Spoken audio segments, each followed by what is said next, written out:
Bonsoir Balingami, chers compatriotes, bonsoir, bonne journée pour ceux qui n'ont pas les fuseaux horaires qui sont les nôtres. Merci, je commence ici avec une information de grande importance. Je veux vous parler de quelque chose qui a inquiété plus d'une personne. Vous savez, le FCC a régorgé plusieurs compétences et plusieurs médiocrités à la fois. Il y a eu quelqu'un qui a fait son travail et le monde congolais entier savait de qui il s'agissait pour avoir fait quoi. Ici, je voudrais, selon la lettre du vice-premier ministre, ministre de l'Intérieur, Gilbert Kankondé, a tranché un problème qui a défrayé la chronique pendant plusieurs mois.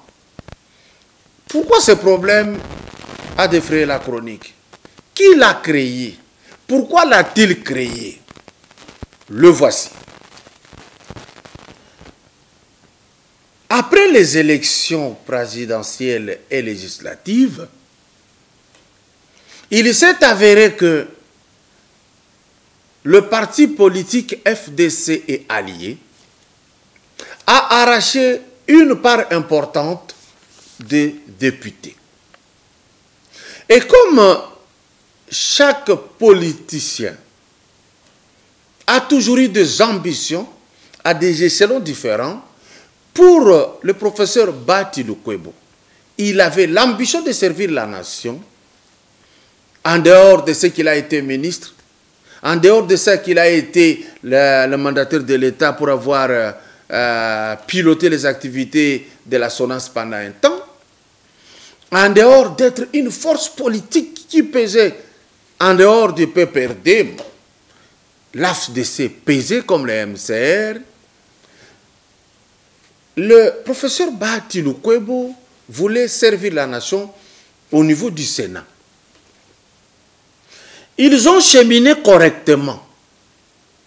Et dans cette composition, dans cette structure du parti politique AFDC et alliés, il y avait une personnalité politique du nom de Néné Ilunga-Nkulu. Alors, comme il y avait toujours des agendas cachés, il est arrivé que dans le secret de certains caciques du FCC, il ne voulait jamais entendre de cette oreille que Bati Lukwebo, professeur d'université et autorité morale de l'AFDC, connu de tout le monde. Ils n'ont pas aimé que ses ambitions voient jour.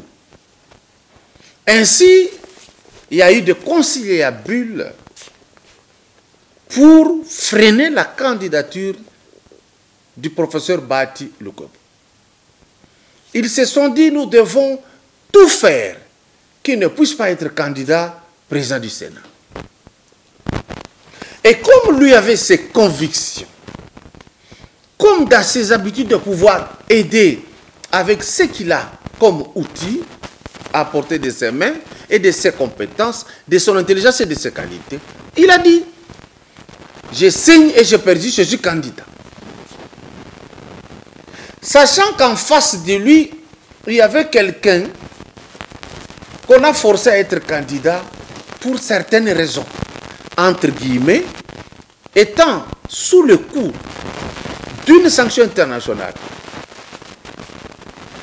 traînant derrière lui tout ce que vous savez, et qui pourra toujours entacher sa personnalité. La méthode est que les autres ont pensé, il faut freiner Bati Lukwebo et faire passer un tabouement.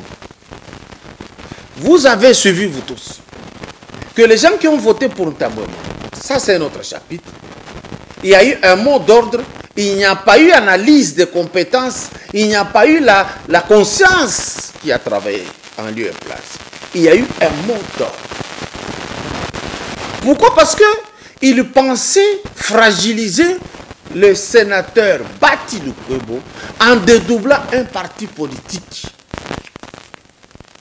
Et tous ont commencé à vouloir faire de Néné Ilunga Nkulu une autorité morale d'un parti que lui n'a pas monté, que lui n'a pas créé, et n'a même pas non plus souffert pour ce parti politique.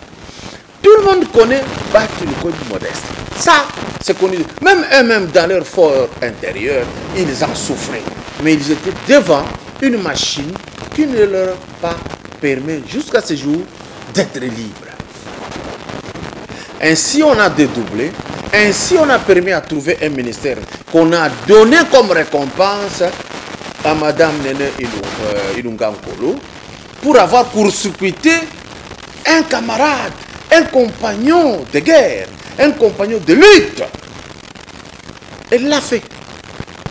Puisque Dieu est juste, puisque la volonté du Congolais de vouloir arranger tout de l'intérieur comme de l'extérieur, d'aller de l'avant pour trouver un Congo nouveau où la justice sera distributive, où la richesse sera équitable, partagée équitablement à toutes citoyennes comme citoyens du pays, eh bien, il y a eu une cloche qui a sonné. La première, c'était quoi? La Cour constitutionnelle. Comme ils espéraient toujours en leur cour constitutionnelle pour fourrer des coups à des gens qui n'aiment pas, eh bien, cette cour constitutionnelle, vous m'excusez, cette cour constitutionnelle s'est déclarée incompétente. Peut-être vous allez vous demander comment. Parce que ça n'augurait même pas bien. Ça ne sonnait même pas bien. Ça ne pouvait même pas. Ils se sont dit, c'est vrai, nous pouvons faire des choses.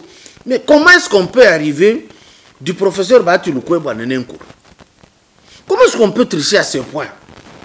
Alors que tous étaient dans un seul, dans une seule plateforme électorale, l'FCC. Comment ils pouvaient? La Cour se déclarait incompétente. Parce que l'autorité de tutelle en matière de partis politiques, c'est le ministère de l'Intérieur. Eh bien, le vice-premier ministre et ministre de l'Intérieur, Gilbert Kankonde, a pris les taureaux par les cornes. Il a décidé, selon l'article 04002 du 15 mars 2004, portant organisation et fonctionnement des partis politiques. Cet article interdit le dédoublement de partis politiques. Le ministre Gilbert Kankonde, vice-premier ministre et ministre de l'Intérieur, a pris sa décision de ne reconnaître qu'un seul parti politique et un seul leader et une seule autorité morale à la personne de Bati Lukwebo Modeste.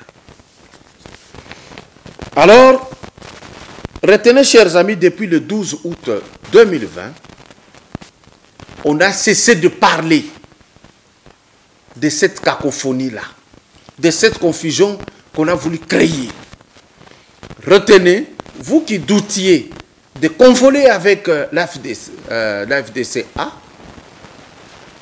revenez à vos beaux sens, revenez aux activités du parti, parce que c'est un grand parti politique à ne pas négliger. Et ici, retenez que cette correspondance, le professeur Bati Lukwebo est à l'étranger, il est en Europe, il a été bloqué là-bas par le Covid-19, mais il revient bientôt. Pendant ce temps, c'est son intérim qui a été notifié, qui s'appelle Placide Mutabunga. Nous passons à une information qui concerne tout le monde, et même AFDC et l'UDPS, IDEMO, PPRD, SID, la Mouka en son entièreté. C'est la déclaration du président Emmanuel Macron. Eh bien, vous allez suivre un extrait pour comprendre pourquoi je veux parler de ça. Vetter, lance-nous la vidéo de la déclaration du président de la France, M. Emmanuel Macron. Qu'est-ce qu'il dit? Arrive à gagner ce combat le plus rapidement possible partout, le vaccin soit accessible à toutes les populations. Et donc, je crois que l'initiative qui est ainsi conduite par nous tous, c'est celle qui permettra de rendre accessible dans toutes les géographies, dans tous les pays, y compris les plus vulnérables, ce vaccin, parce que c'est aussi ce qui nous permettra de retrouver le plus vite possible une vie normale. Vous venez de suivre qu'il insiste sur le vaccin. Même ici en République démocratique du Congo, on a commencé à ne plus en parler, mais c'est un projet qui reste. C'est un souci pour les grandes puissances. Et dans ces mots, il parle de l'Organisation mondiale de la santé, il parle de Bill et Melinda Gates. Ces deux-là, leur nom ne manque pas. Et alors, quand on insiste qu'on va vacciner même en Afrique, la question est que, pourquoi on insiste pendant que cette maladie, franchement, ça terrasse l'Europe et l'Amérique, mais on veut à tout prix que ce soit une affaire qui concerne aussi les Africains. Vous allez comprendre pourquoi. Il y a quelque chose de fort que le président Emmanuel Macron va annoncer dans cette partie de vidéo que je vous donne, Vetter. Est-ce que vous êtes en mission? Oui. C'est comme ça que je le vis. Il y en a une. Et en tout cas, la conviction qu'il existe une transcendance, oui. Quelque chose qui dépasse. Qui vous dépasse. La nation doit savoir que la bête de l'événement est là. Et elle arrive. Et qu'il s'agisse du terrorisme, de cette grande pandémie ou d'autres chocs, il faut la combattre quand elle arrive, avec ce qu'elle a de profondément inattendu, implacable. Il faut le faire en restant conforme à ses principes et n'en rien céder, mais en étant disponible à l'événement pour qu'advienne quelque chose de nouveau. C'est aussi ça. La bête de l'événement est là et elle arrive. La bête de l'événement est là et elle arrive. Alors la bête, pour ceux qui ne savent pas, ça veut dire le diable, hein, sans aucune ambiguïté. Et l'événement auquel fait allusion le président, c'est visiblement l'Apocalypse selon Saint Jean. Boyoki ndenge ye moko Macron Emmanuel alobi, la bête, elle est prête. Alobi nyama wana azali déjà si a ibongami. Bandeko, c'est là où j'ai appris à respecter ce qui est écrit dans la Bible.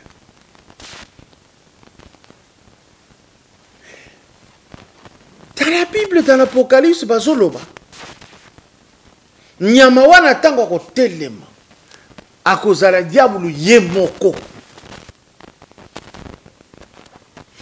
Atindaki bandoki, atindi miyibi batu ya mabe ya mike amoni ke ezoko kate kosala oyo aza kolinga. Siko ye moko azoya. Makura lobi avec tout le sérieux possible que asi ayi asi abongami bokomona ye. Na Apocalypse olobi nyama wana tango azoko kota action eza moko. Ubi oza na elembo na ye, ubi oza nango te onyokwami. Parce que elembo na ye ekozala ya ke po teka zala na yango, po somba zala na yango. Soki oteki te osombi te okolia boni. E na ba plan na bango bako utiliser kaka armée oyo toza kotambola na bango. Bako telema diabulu wana azana batu na ye asi atanda saela. Bandeko bolandanga malamu na salaka vidéo moko. Il y a eu des gens qui n'ont pas compris pourquoi na lobaki ndenge wana. Pour que toutes ces choses s'accomplissent, batu balobaka. Et c'est très important. Tikana lisnya na reprendre makamuna ebisaka bino l'année passée. Soki, selon la Bible, balobi soki bomoni, batwebele koloba, nkolo, to salaki boye na kombo na yo, Christ akoloba, na yebi bino te. Alors, soki totali, ba église pe komie belé, ils ont botama chaque jour kaka pona kombo ya Yesu Christ. Est-ce que tout ça la attention que nkolo alobaki e bakoya ebele na kombo na ngai bako sala makamu ici na kombo na ngai bengai na yebi bango te. Est-ce que tout ça la kanango attention? Peut-être tango na zai koloba bakanga basala bona bo batumingi bafinganga ba mususu balongwa na YouTube na ngai balobi tokopiniri sans se référer que Christ nkolo oyo bazako linga, oyo bazako bundela, alobaki tango bokomona ndenge wana. Nazara katite. Est-ce que vous pouvez maintenant aujourd'hui me donner raison? Un autre élément, ezola kisake, nyama wana alingia sala à tout prix. Alakisi biso que na monde nangai, boko bandako vivre boye. Lokola pe nkolo masi alobaki na monde oye ye aza komemela biso ko vivre ezali boye.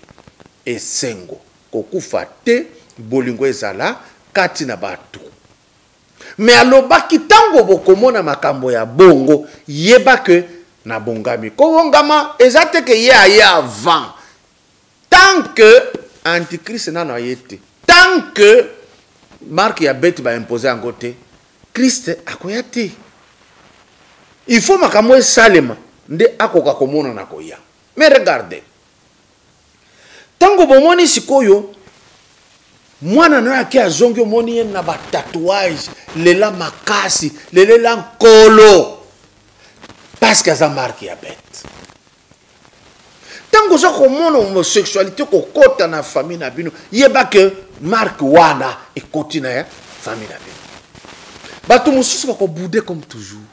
Parce que ça a tatouage. Sambela. Senga bolimbisi. Soki moyen zali akolongola ba longola. Soki eso ekoti na makila, en tout cas, si on a affaire avec les anges, Christ peut intervenir. Si tu as affaire avec même Christ, Dieu peut intervenir. Mais si tu as affaire avec Dieu, comme au-delà de lui, il n'y a pas de point de Dieu. Après lui, il n'y a pas de Dieu. Il est tout en tous, comme c'est écrit dans 1 Corinthiens 15, au Kitio Bandiko Tanga. Et donc ici, Basini Yango wana. Signe mosusu na yebisa kibino ko soki bomoni na mboka na bino bato ya ko utiliser le boko à gauche ba komi ko koma ebele yeba ke mabe bandi kokota ya makasi. Peut-être mutu mosusu atza gauche ya ko silika mbala moko. Je ne veux pas dire que yemba la moko ya za ko landa ngai po aza gauche ya siliki ndeye na zoloba. Yemoko akoki koyeba sekile. Mais néanmoins ezalaka signe. Soki bozongi na sima bokomona ke ba parents na biso bazalaki ko représenter nkolo soki mwana bandaki ko sala na loboko ya mwasi bazali ko pekisa parce que ekotisaka esprit moko ya mabe. Alors ce qu'on a na usage wana ce n'est pas un problème, c'est l'un des signes. Mais yo koki ozana nkolo na relation ya bien apambola yo otikala sans que signe wana esala que molimo wana ekota yo. Par exemple, naza na montre na gauche ezali na batu songolo oyo bazalaka na molimo ya boye oyo bien baza prédisposé à koyamba molimo wana bakolata montre na droite. Soki bolandeli bango de près bokende kotala esaleli na bango elobeli na bango makanisi na bango boko comprendre loko nazoloba alati awa te pamba ezana elimo oyo etindaka mutu asala ndenge wana et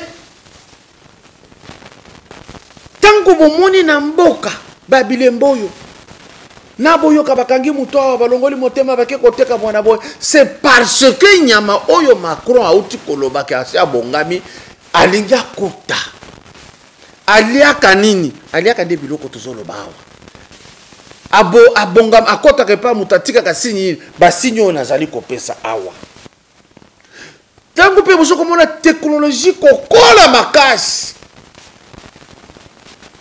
yeba que eza outil oyo ya salaka pour que a flatter mutu yangwana ozo mona bato mwindu ebele baza ko wela ko kende poto ko kende Amérique parce que technologie et bongisi ba biloko ebele ya mike po bato ebele oyo bako souffrir avec le diable bazala wana bako landa bomengo mais bako tia bango puisse na nzoto souffrance bako zala parce que bako banda ko réagir sans leur propre volonté mais nkolo ya likolo na se akoki ko épargner mboka Afrique et si katonyo kwa mitozolela ke tozana retard oyo ekobongisela biso makambo ebele soki nyama bongami déjà oyo basi ba annoncer na Macron azoko katiko sala iloko ya vaccin na Afrique parce que toza identifiable te lokola bango bazana ba ordinateur bayebi mutu na mutu soka déplacer bako landa na point muke ndinga zo tambola bako awa na Afrique ezate tozana maya mabulu toza kolia na pasi toza kolala na pasi tozangi biloko nyonso oyo bozoke ndeko wera na Amérique allez manger mais anyongo oyo baza kufutisa si vous êtes intelligent premier avion eza kufungwama koya na Afrique soko za na mbongo na yo kongola ngo nyonso kitaso ba lupango fanda parce que kuna passe ko bandela kuna nde ya makasi parce que awa ba tiena no structure nyonso te moye ba sala ngo eza passe peut-être tango ba kolinga ba sala yango ekoka mais kolo ya bolingo ba kozoki sa bête so bozongi na apocalypse okomona ndenge bazoki sa ki bête po ba ya ko sekuisa ye na bête mususu. Ici, tango bomoni bato bazalaki bazako bengama ba science occulte bazalaki ko batama babimi polele c'est pour nous apprendre à aimer présence ya nyama wana so botali bien atana ba film na télévision film ezala succès ezali oyo esika ba oboma bato ebele film ezala succès ezali oyo baza kolakisa mystique film ezala succès ezali film baza kolakisa bato baza ko voyager dans l'espace lelo soko landi okokuta film mususu kaka bazolakisa ndenge mwasi na mwasi baza kolingana ndenge mobali na mbali baza kolinga mutu wana nyama wana aza ko préparer comportement oyo batu bakozala na yango tango ko installer bokonzi na mokili oyo parce que ça bandi ko installer. Et donc bokomona comment akoki kokota pour diriger batu nyonso na eloko moko nde liwa oyo baza kobunda ya que bakozongisa même maladie wana avec force pour que bondi makaka bakoloba to vacciner or na ko vacciner wana bakotia sikoyo elembo ya nyama wana tango nyama wana za ko lancer sikoyo onde et kokota nde na banzoto. C'est pourquoi na ibisaka batu moko ordinateur zo salisa biso internet zo salisa biso mais tala bato na bazalaki koboya obenga yango l'internet bazalaki koboya obenga ye internet lokola mutu effectivement eza ye mei wana oyo Macron alobi nde atindika pa bato. Botala ce que Facebook fait comme dégâts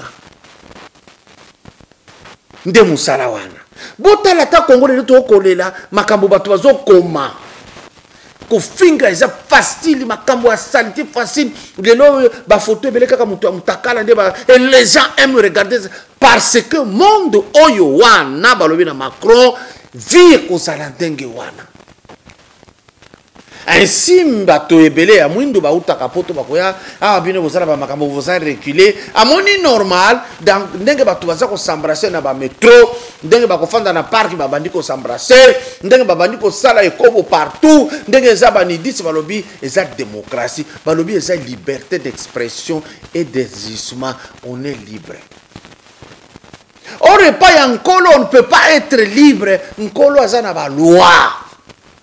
Nature yango boko eza na loi, société eza na loi, mais okuna bandeko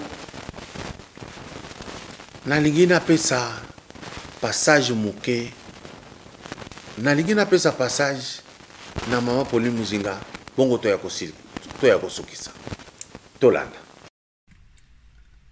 mbote na bandeko na nyonso bakongole bisika nyonso bino bozwami ezalinga yo bino mama Muzinga Pauline na eli susu lelo na tongo pona ko lobela bino mwa likambo muke oyo ifale na loba ndenge boyebeli yango ngai na yaka kaka pona éveil ya conscience na changement mentalité.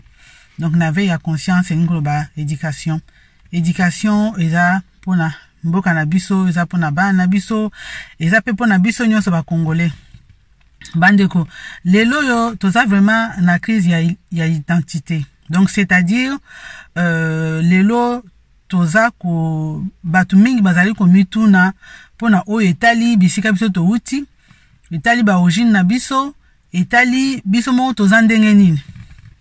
C'est vrai ba infiltré bazé belé na ndenge to komi na ampleur to komi na ngo lelo yo to yebite nani na yango bandeko na ngai ba parents naza ko senga na bino éducation oyo eza kaka pona bato oyo balobelaka devant ba écran te oyo bozo ko mona na bililité. Éducation ba papa na ba maman bo continuer on na kati bandako mutu na mutu congolais nyonso ifaye ba isikani nyonso isikani ni ye auti azana ni bakoko na ye baza ba nani bakoko ya bakoko bakoka ifaye ba histoire na ye bana na biso fo ba histoire na biso ezaka na ndenge wana nde bana bakoye kola kolinga mboka na bango parce que soki ba histoire na bango te baza na ba repère ezate. Donc na osenga na bino penza ba parents bomeka ko banda musala oyo parce que musala ngo ebanda kata bana bazana muke ba 5 ba 6 ba 7 tikuna likolo bayeba ngai na zanani kombo na ngeza nani ba kutimi na biso za ndenge nini kombo ba pesi ngeza kombo ba nani tout et tout bande ko tozana besoin bana biso bayeba esika to uti bayeba culture na biso bayeba ba kutimi na biso bayeba tradition na biso bande ko tolongwa na makambo ya komeka ko imiter ba mindele ko imiter batu mususu oyo makambo na bango baza ko vandisa yango biso nde to panzana to kende bona boye.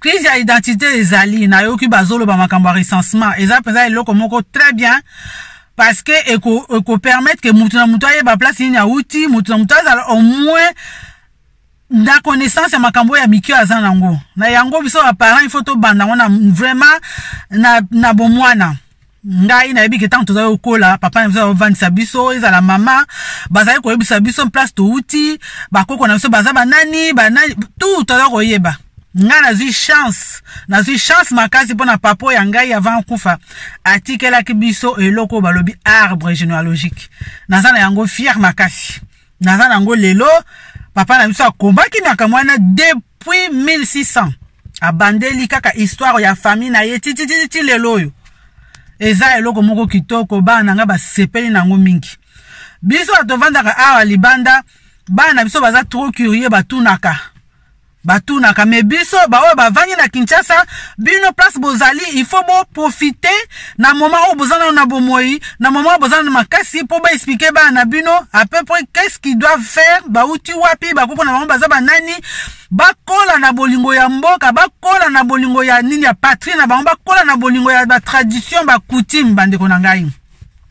Et ça très important parce que lelo toza akobunga makasi naza peza minute ebelete parce que na kati ya musala na ngai vraiment na lobela mwa likambo oyo menasisi te na koya lisusu pona kolobela makambo etali ba origine na biso makambo oyo etali ba tradition na biso ba coutume na biso bandeko na ngai ezali très important parce que botalaka ata na kati ya Bible ba tradition na ba coutume nyonso balobeli wana eza ba coutume ya ba juif na bato bakomaki ba Bible wana mais biso il faut pe to linga pe ke to koma pe histoire na biso to landela makambo so mwana na mwana nyonso na kati ya école na kosenga bacha education wana pona bana bayeba Kongo euta wapi toza banani boye na boye biso tozali kosala linguistique africain bazali kotinda biso mutu sala ba devoir na munoko na ye je me rappelle na matadi nazali koya nango na poka na ovanda papa govanda ba verbe être verbe avoir tout ça na chiluba bazali ko na yebi yango très bien. C'est ça qui m'a permis que lelo so na ba chiluba mutu akansake na uti lelo na Mbujimai mais Mbujimai na yebi yango vraiment boyete hein mais na kosenga pena na bino participation na bino massivement pour oyo kolisa bana bino beba place nini bauti esika nini bazokende ekopesa bango bolingo mboka na bango tolanda makambo bato mususu te nzambe abatela bino tokuta na mbala sima. Merci.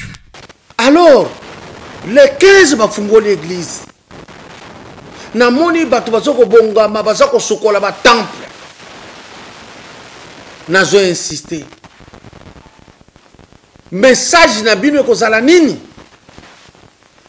pasteur évêque bishop archbishop message na bino bozongisela nga lisusu veter ya Emmanuel Macron ndenge alobi po wana nde ifo ezala message ba église nyonso réveil bakopesa na tangi réveil parce que nayebi que kuna na ebandeli na yango ezalaki na kobanga nkolo baza na possibilité ya kozongisa la foi apostolique ba respecter nkolo poto kota na souffrance wana te. Ce n'est pas impossible dès qu'on s'arrange antichrist akoko ulonga bisoti mais soto tikalika pona kotia mbongo liboso nous allons souffrir. Zongisa élément ya Emmanuel Macron alobi nini pour que église yeba kende mate ya côté ya siko yango wana. Vous êtes en mission. Oui.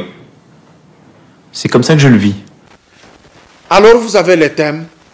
Travaillez pour les enfants de Dieu. Faites le nécessaire. Nous avons la possibilité d'être vainqueurs. Message yo, ce que c'est pélicibino bokabola. Tango Macron lobby, a la soïté, azolo ba misa ko kauka. Dans la paix attitude et que ce n'est pas président tout français baleka. Bonsoir.